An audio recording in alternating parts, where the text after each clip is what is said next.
I hope you have got the overall view of the 24 conditions of Paṭṭhāna. Now let us see how much we understand Paṭṭhāna. Let's take seeing for example. Now seeing things is very common experience, and it is supposed to be very simple experience, because we don't have to do anything, we just open our eyes and then we see things. But in the act of seeing, what are involved and how much we can understand about seeing. The more we know Abhidhamma, the more we know about that act of seeing. Now please turn to this page in the handouts. The name is Idle Thought Process, maybe towards the end. So I will first explain to you about this process, and then let us apply the knowledge we gain from the Paṭṭhāna to this thought process. I was told that there are new participants also who had not attended the first and second parts of the class.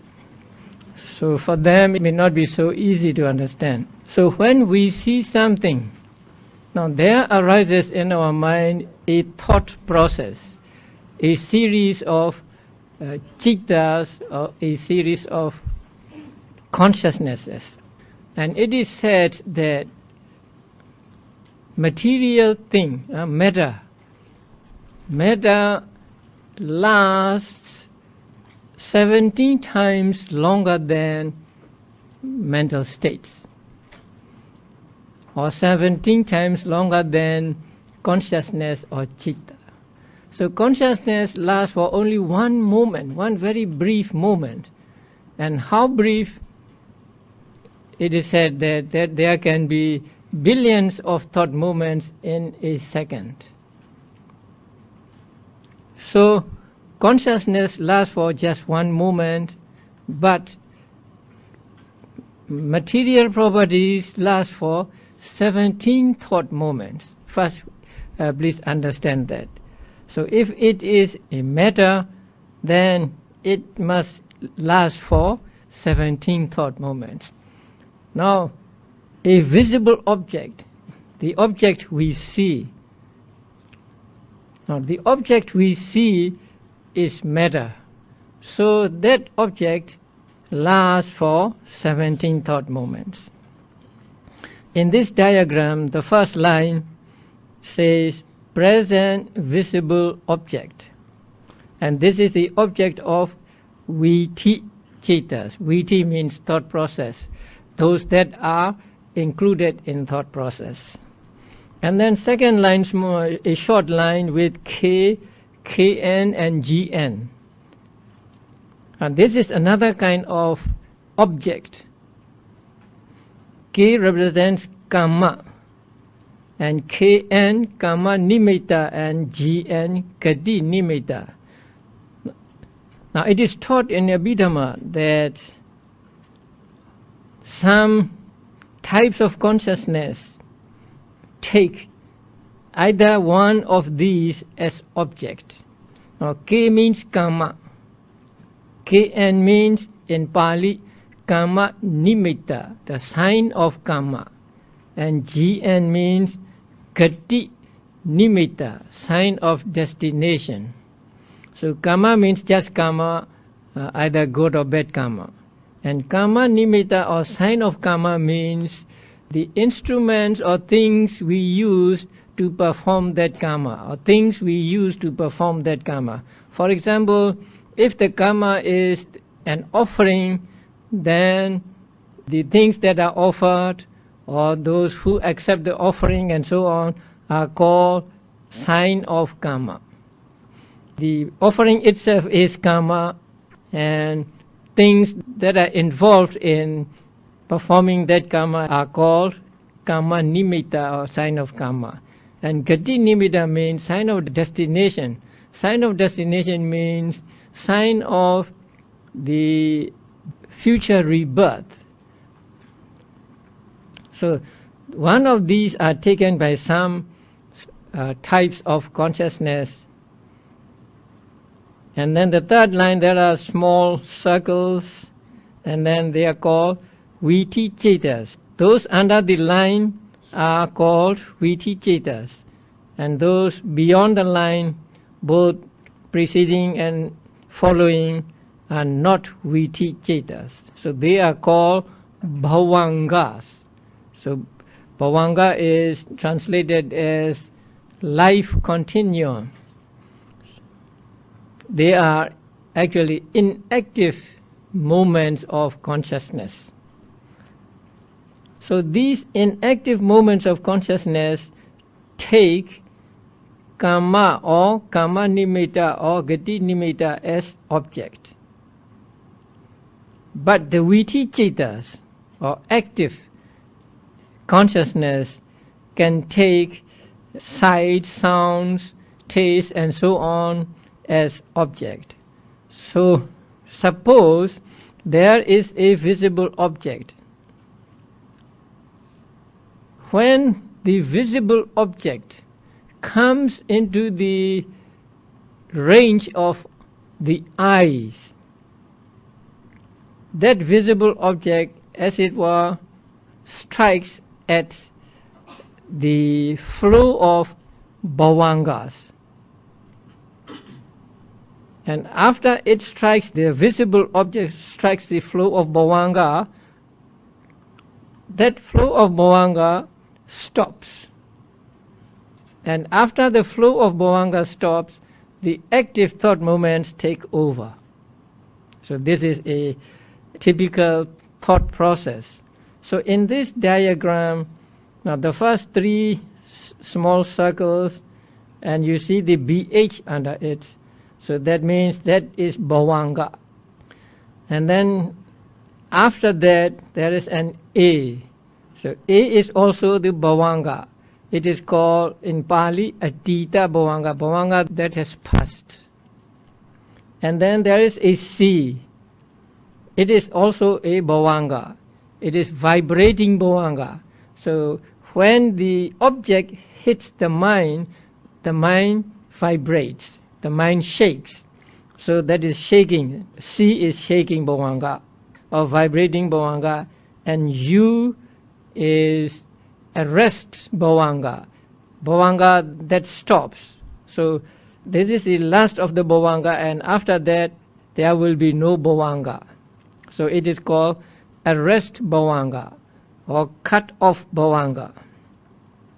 Now it is said that when a visible object strikes at the eye sensitivity or eye door, that means that when the visible object comes into the avenue of the eye, it strikes the mind also. So the mind at that moment is composed of what are called bhavanga moments, the inactive moments. The visible object strikes, and then one moment is passed. After one moment is passed, at the second moment it shakes. And then the third moment it stops. So after that, the mind turns towards the object that strikes it.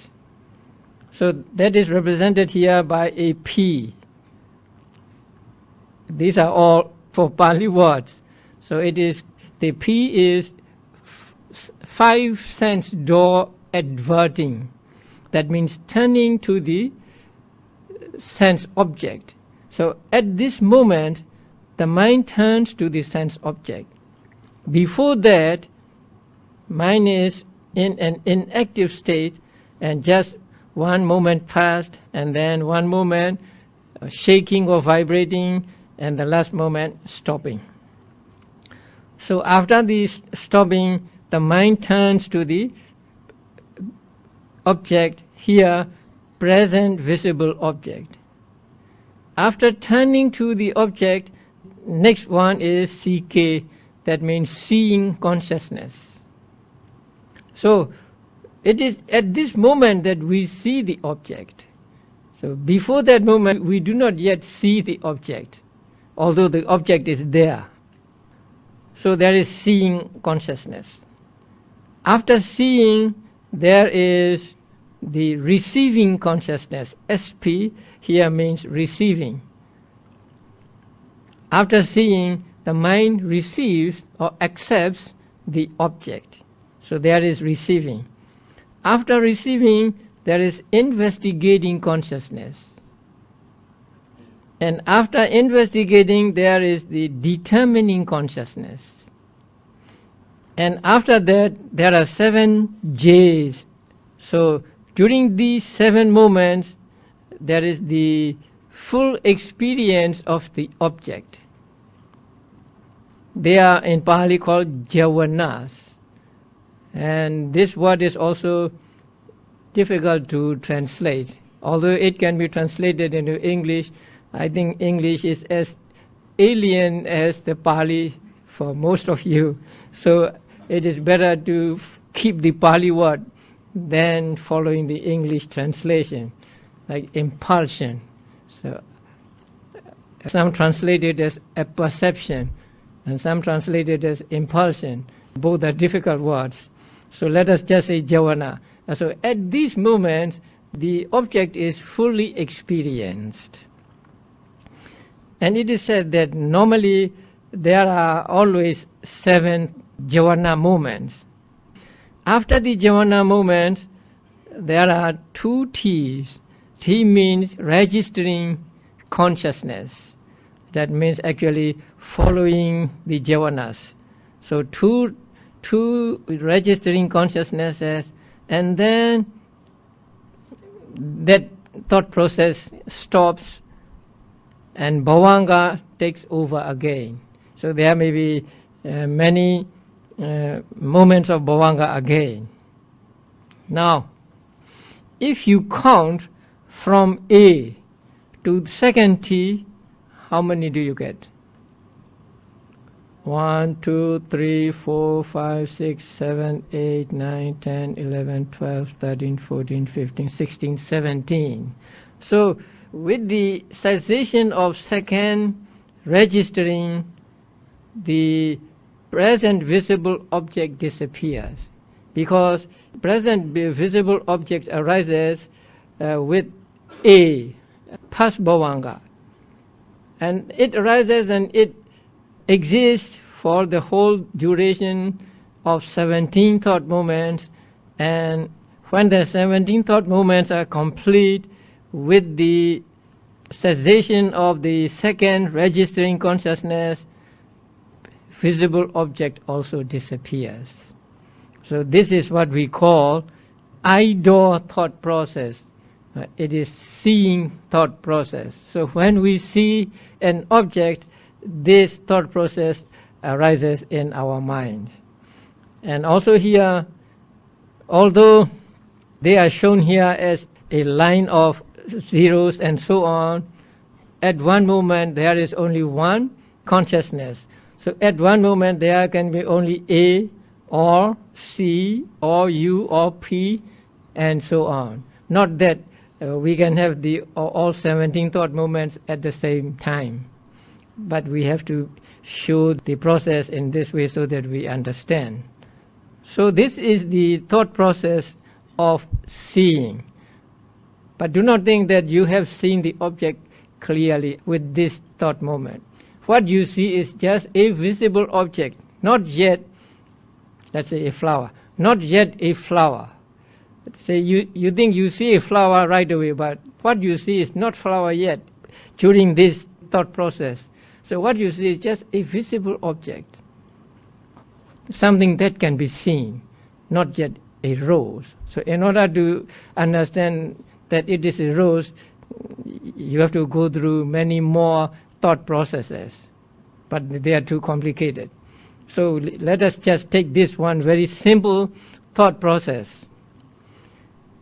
And A, C, U, B and so on are types of consciousness, cittas. A is one Citta, C is another Citta, U is a Citta, and so on until Bhavanga and also Citta. So each Citta is accompanied by a number of Ceitasikas. So I don't give any number here because it will make crowded. So for A, there may be a number of Ceitasikas. For C, U, and so on, there will be different number of Ceitasikas with different Cittas. So just please understand that these types of consciousness, beginning with BH until the BH, are all accompanied by certain number of mental factors or Ceitasikas. And also, consciousness can produce material properties.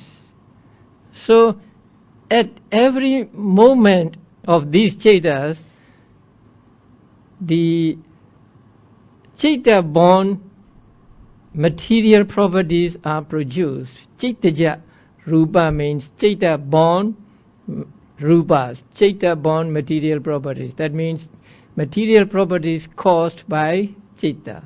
Now when you are happy, you have a different kind of material properties, or when you are sad, another kind of material properties, when you are angry, another kind, and so on. So mind can create material properties also. So at every moment, Cittaja Rupas are also produced, so they arise. Now once they arise, a Cittaja material property arises. How long it will last? 17 thought moments. So it will go on for 17 thought moments. Then at the next moment, another material property is produced, and then it will also go on 17 moments, and so on and so on. And also, these types of consciousness must have their base, their seat. And here, let us take just two bases. One is Chakku Vatu, that means eye base. Eye base means the sensitive parts in the eye. So that is eye base. And next one is Hadaya Vatu, heart base. So Chakku Vatu also arises, and then it will last for 17 thought moments. And then next moment, another eye base arises, and then it will last for 17 moments, and so on. And the same with the Hadaya Vatu or heart base. So this is what is happening when we see something and when this viti or thought process is going on. Now, the uppermost line is present visible object. Since it is the present visible object, it is the object condition, number 2. It is the object condition for the Cittas below. Cittas below means beginning with P. So beginning with P until T. So these Cittas, beginning with P until T, take the present visible object as object. So there we can explain by way of Paṭṭhāna that present visible object is the conditioning state for the Cittas below, beginning with P until T. So they are related as object and let's say subject. Now each one of these Cittas, beginning with BH,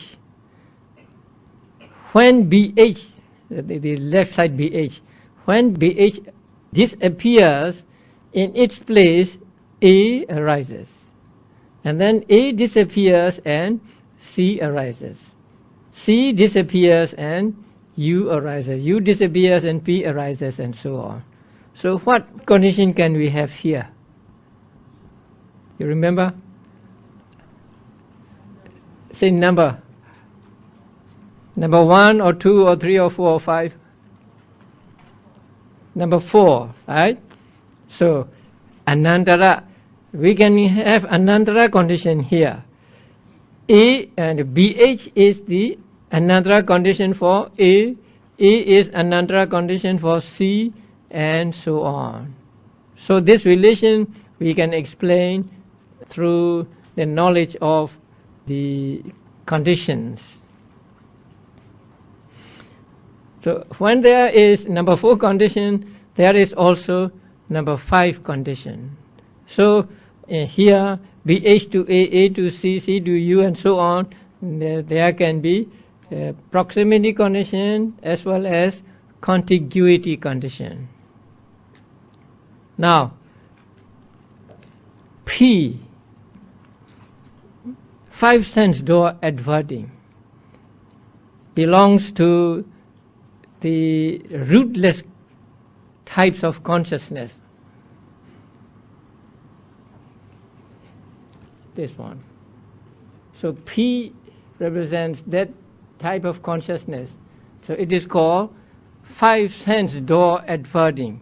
That means turning to the object in the 5 sense doors. So this is functional consciousness. Now these are akusala, unwholesome consciousness, and these 2 columns, the first column and the second column, they are resultant consciousness, and the third is the functional or kiriya consciousness. So after this P, there is accepting or receiving consciousness, and receiving is either of these 2, the receiving consciousness. And after the receiving consciousness, there is investigating consciousness, one of these 3. And after the investigating consciousness, there is the what? Determining consciousness, and determining consciousness is this one. And then there come javanas. So javanas may be, let us say, we see a rose and we are attached to the rose. So we like the rose, we have lobha for rose, so it may be one of these 8. No, not these 2. One of these 8. And then there are 2 registering consciousness, taddaramana. So registering consciousness are these 8, the middle column, and again these 3. So one of these 11 are called registering consciousness. Now P is kiriya, it is one kind, and seeing is resultant, it is another kind. So although seeing consciousness follows the P, adverting consciousness, there can be no repetition condition. There are proximity condition and contiguity condition, but there is no repetition condition because they do not belong to the same kind. Again with the SP, ST and VU. But with the J, now from VU, from determining to javana, there is no repetition condition, because they belong to different kinds. But from first J to second J to third J, third to fourth, fourth to fifth, fifth to sixth, sixth to seventh J, there can be proximity condition, contiguity condition, and repetition condition also. And then from last J to T, there is no repetition condition. And from T to T also, it is the same consciousness repeating. There is no repetition condition, because repetition condition has to do only with wholesome, unwholesome, and functional. The registering consciousnesses are not functional, so there is no repetition condition. So looking at these types of consciousness following one another, we can understand that they are conditioning and conditioned by way of proximity, by way of contiguity, and some by way of proximity, contiguity, and repetition. Actually, we also get the absence condition and disappearance condition also, because absence condition, disappearance condition are the same as proximity condition. So we can explain their relationships with each other through the Paṭṭhāna conditions. Now, let us take Cetasikas also. Each consciousness, that is BHACU and so on, has a number of Cetasikas arising with them. So let us say A and Cetasikas. What kind of relationship or what kind of condition can we have?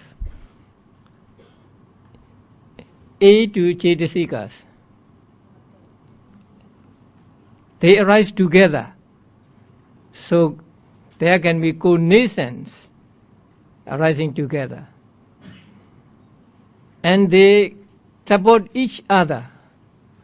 So there can be mutuality. There can be mutuality condition. And then what else? They arise together, they disappear together, they have the same object, and they have the same base. So there is also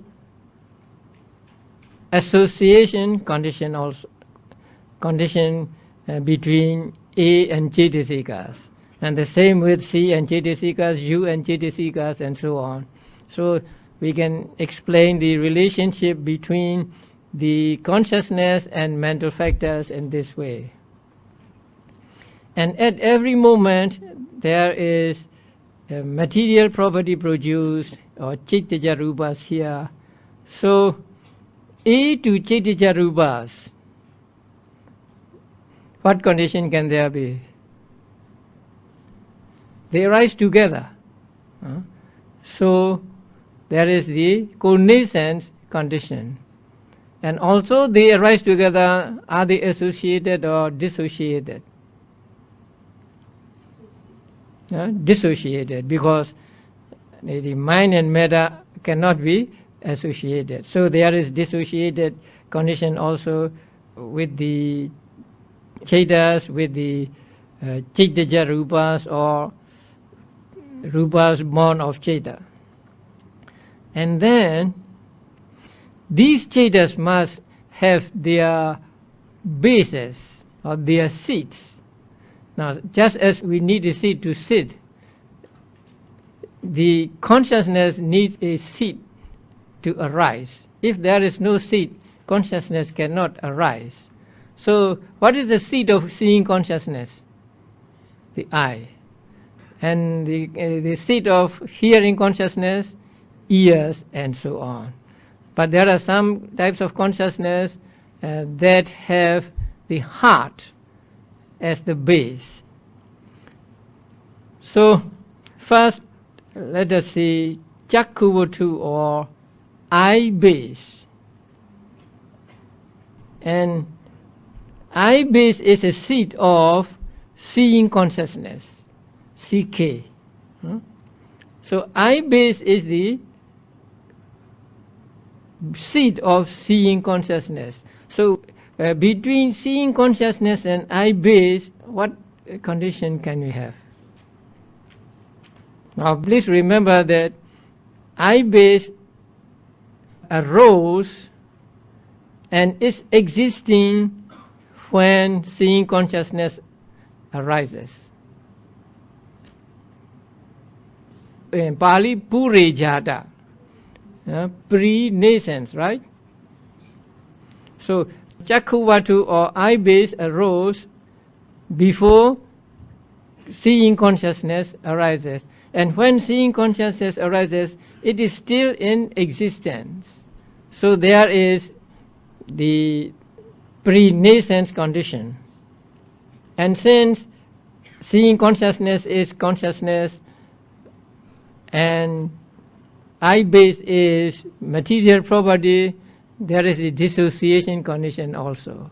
So in this way, we can understand the relationship between the consciousness and their base. Now, the Chakku Vatu is eye sensitivity, and so it is among the faculties also. So Chakku Vatu is a faculty condition for seeing consciousness, right? And other types of consciousness have the heart as their base. So they depend on heart base, or their base is the heart. So heart base is a pre-nascent condition for the other types of consciousnesses. And also there are dissociation and so on. So when we understand Paṭṭhāna, we can explain how complex this very simple act of seeing is. Now, it is unbelievable that Buddha could penetrate into the intricacies of the seeing mechanism. So we are seeing things every day, and it almost is nothing for us. We don't know much about seeing, but when we study Abhidhamma and especially Paṭṭhāna, we come to know how complex just this seeing is. But it is just the beginning of the complexity. So in order to say I see a rose, you need how many more? You need 4 more kinds of thought processes so that you can say I see a rose. And these thought processes will go on again and again, similar to this, but actually different from this, but very similar.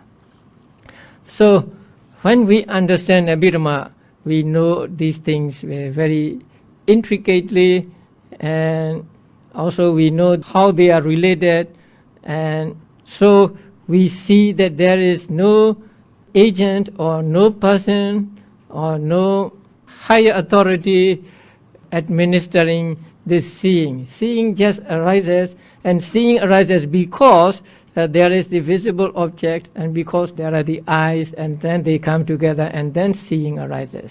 So seeing is not created by anything or anybody at all, but just when there are conditions, they arise. So this is a teaching of the Buddha. And so through understanding this, we can understand the anatta nature of things. There is no substance, there is no person, no individual, no authority giving us command. You be adverting, you be seeing, you be receiving, and so on. So they just arise and disappear following the fixed law of consciousness. The fixed law of consciousness means after adverting, there is seeing consciousness. So if it is a visible object. If it is sound, then there will be hearing consciousness and so on. And then it must be followed by accepting or receiving, and receiving must be followed by investigating, it must be followed by determining, and determining must be followed by the jhavanas or full experience of the object, and so on. So these follow one after another according to the fixed law of consciousness. And this fixed law of consciousness is a natural law, and so we do not need any lawmaker for this law. We do not need anybody to regulate this law, but this is the natural law going on and on, independent of a person or a being or whatever. So we can understand the anatta nature of things through the knowledge of Abhidhamma. And I think the whole of Abhidhamma Pitaka is just to teach us that there is no atta, everything is non-atta. Because wherever you read, everything is analyzed into its components, and so there is no substance, nothing enduring, because they arise and they disappear at every moment. And so we understand that there is no atta or abiding entity in in all of the things. And also we can understand how mind works with the stimuli or with the objects we come across or we experience. And it is very difficult to see the mental states because they take the same object and they rely on the same base and so on, but each one is different from another one and so on. And so it is very difficult to see or to be able to say that this is adverting, this is seeing, this is receiving and so on. That is why Venerable Nagasena said Buddha had done a very difficult job in explaining mind to us, that it is easier to pick up a handful of water from the ocean and say this is a water from this river, this is a water from another river, than to say that this is one chaita, this is another chaita, this is a contact, this is feeling and so on. So it's a very difficult job Buddha did, and so Buddha taught this first to gods, and then he taught this to Venerable Sariputta, and Venerable Sariputta brought this down to human beings. So when we understand Abhidhamma, we see life in a different way. So when you see something, now you can imagine what's happening in your mind, or it may be too fast, but at least you can think of this. So this is just one very simple thought process, and in this very simple act in the life, we can explain many things. There are other things we can say about this, but I think this much is much enough. So, by the way, in Myanmar, we use the circles to represent the three sub-moments of one moment. So you see the three circles here. So these three circles represent one moment. And this one moment is divided into three sub-moments. So the first moment is called arising, and the second moment is called standing or presence, and the third moment is called disappearing. So arising, standing for some time, and then disappearing. These are the three sub-moments of one moment. So in order to show these three sub-moments, we use three things here, and the circles or the empty circles indicate that there is nothing, there is no substance in it, so just void or something, some emptiness there. So to show that although we think that mind and matter are substantial, actually in the ultimate analysis there is no substance at all, just void. So in order to show that these types of consciousness are void and immaterial, then the empty circles are used to show the three sub-moments of one moment of a consciousness. So in this thought process, now if you look at the first line, you see the line begins with the beginning of A, and it ends with the end of T. So this is the duration of one material property, here a visible object. Although it arises with A does not take it as object. C does not take it as object. U does not take it as object. So these three take K, Kn and Gn as object.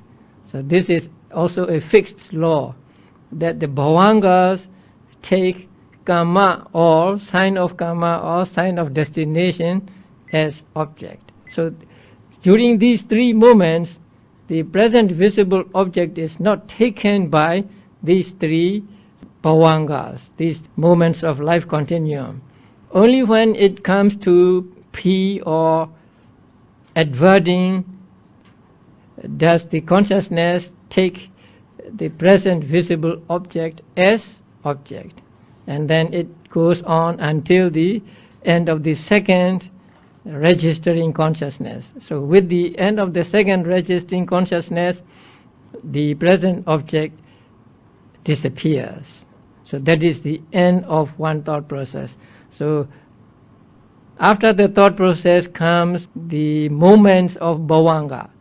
So it is said that there can be thousands of moments of bhavanga between thought processes. So the moments of bhavangas are like buffer zone between two conscious processes. So this kind of thought process and bhavanga, thought process and bhavanga go on and on and on. Not only in this life, next life also, this succession of thought moments go on and on and on until the end of the samsara, until a person attains arahantship, until a person becomes a Buddha or an arahant and he dies. So only then there is no more consciousness or no more the material properties arising. Okay. So tomorrow we will read the conditioning and conditioned states of 24 conditions, about 1 or 2 or 3 conditions, and then we will study the manual again. We will pick up the manual again. What is the difference in the rebirth consciousness of these three persons? One who gives mindfully, 2, one who thinks of cause and effect while giving, and 3, one who thinks of what he will get when he gives. So mindfully giving may be more or less the same as thinking of cause and effect while giving. So in that case, his rebirth consciousness will be accompanied by 3 roots. And number 2, person's rebirth will definitely be accompanied by 3 roots. One who thinks of what he will get when he gives. At this moment, his mind is not accompanied by understanding, not accompanied by the thinking of cause and effect, and so his rebirth consciousness would be with at most 2 roots.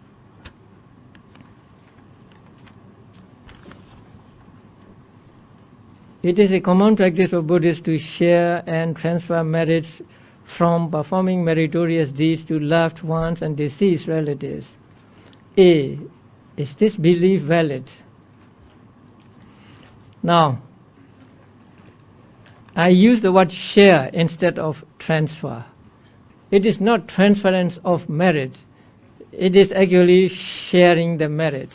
Even sharing the merit or even share can be misunderstood.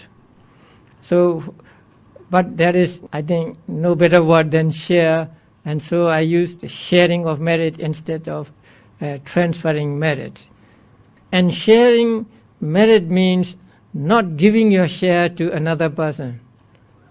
It is letting another person or other beings get merit themselves by asking them to rejoice at your merit, actually.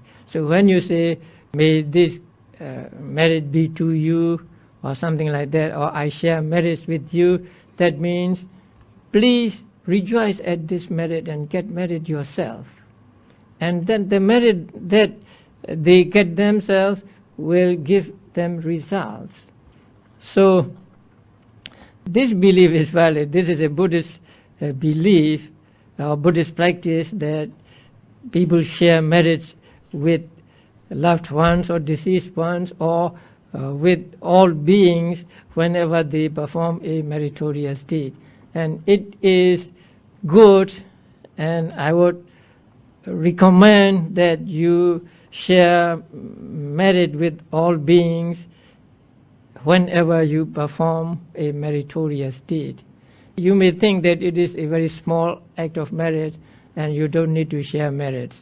But Buddha said, if you have the good intention, if your mind is clear, there is no such thing as a small dana.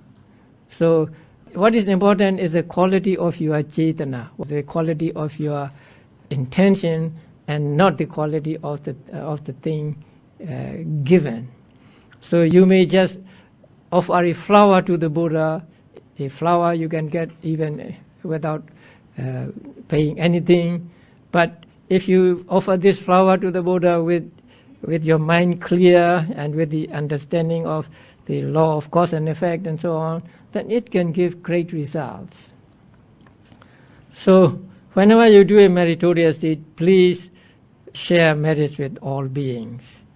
Then next question is, how does the intended recipient supposedly benefits from this merit, particularly the dead? Now, we often do a service for departed persons, and then sometimes we don't want to tell the whole truth. Because once a Brahmin asked the Buddha, Bhante, we Brahmins also give lumps of food, say, for the dead, and do they get the share? And Buddha said, there is a situation where they will get, and also there is a situation where they will not get. So sharing of merit, we do sharing of merit for a person, say for a relative who has just passed away. But if that person is reborn in hell, Buddha said he cannot get the share of merit, because he doesn't know about this. And if he is reborn as a human being, he will not get the share of merit. If he is reborn as a celestial being up in the space, like Dawadins of heaven and so on, he will not get the share of the merit. If he is born as a Brahma, he will not get the share of merit. Only when he is reborn as a ghost will he get the share of merit. And also, only when he knows about this and only when he rejoices at it, or only when he says sadhu, sadhu, sadhu, only when he accepts the offer, that he will get the benefit of this dana made for the benefit of him by those who are left behind here.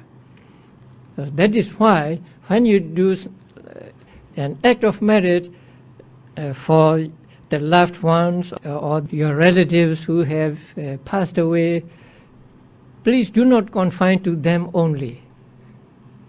Please share with all beings, not just.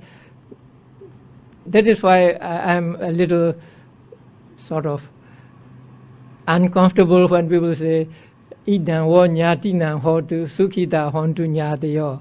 You are sharing merit with your relatives only, and not with all beings. So it is good to share merits with your relatives and also with other beings as well. Kindly explain it in the context of the doctrine of Paṭṭhāna. Doctrine of Paṭṭhāna is something like a wheel of life, and from one to another. Now, when you do some meritorious deed, you are acquiring sankhara. Sankhara belongs to the past. So let us say you are acquiring what is called karma bhava, karma process of existence.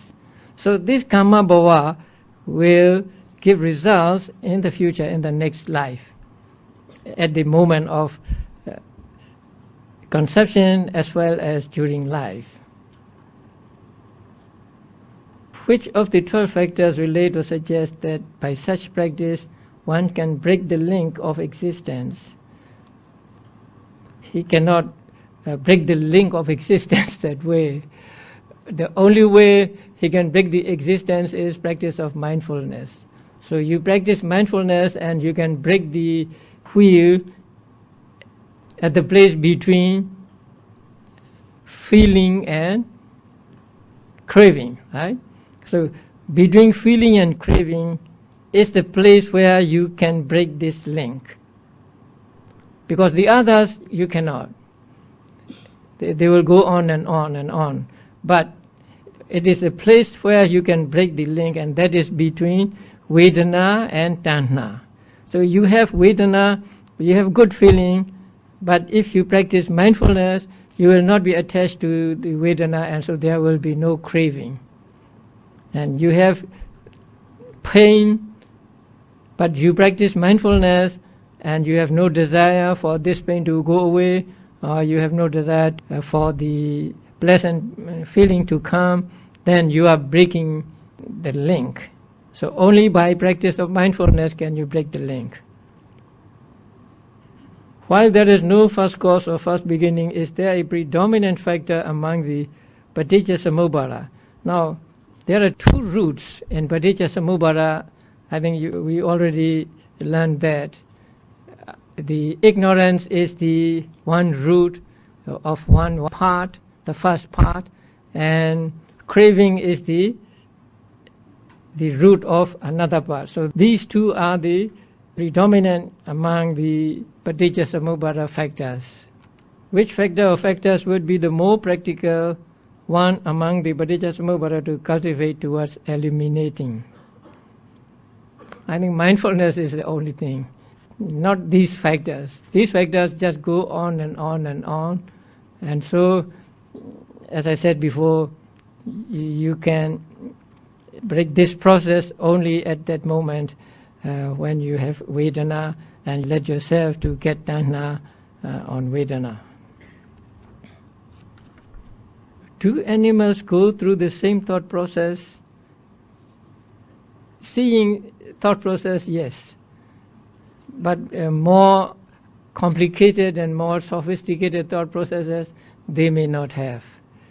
But seeing thought process, hearing thought process, is the same for animals as for human beings. So you said that we read about 5 thought processes to recognize a rose object. What about people who are mentally disabled? How come their ability to recognize things are poorer? Now, moha deludes the mind. So these people have more moha in their mind, so that their ability, say, to respond to the objects have become dull. Does that mean that they need longer thought process to recognize the object, or they never complete the 5 thought processes? If they do not come to knowing that this is a rose, this is a man, or this is a woman, then they do not complete all the 5 thought processes. Do devas and brahmas and other beings experience the same viticcheda process? Yes, but there are different kinds of thought processes, and some thought processes may not be experienced by brahmas, like thought process with dosa. If the Buddha taught Abhidhamma in person, why is Theravada Abhidhamma different from Sarvastivada Abhidhamma? Since both systems are not the same, which is correct?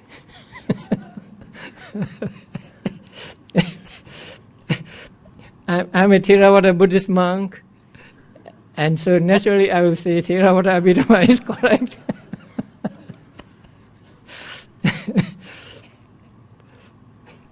According to Theravada, Sarvastivada and others developed later. So, according to Theravada, Abhidhamma was taught when Buddha was alive, and these schools of Buddhist thought arose only after the death of the Buddha, about 100 years after the Buddha and between 100 and 200 years after the death of the Buddha. So they have different understanding maybe of the Abhidhamma, and so the Abhidhamma is not the same as Theravada Abhidhamma. Many are same or similar to each other, but there are differences also. Okay.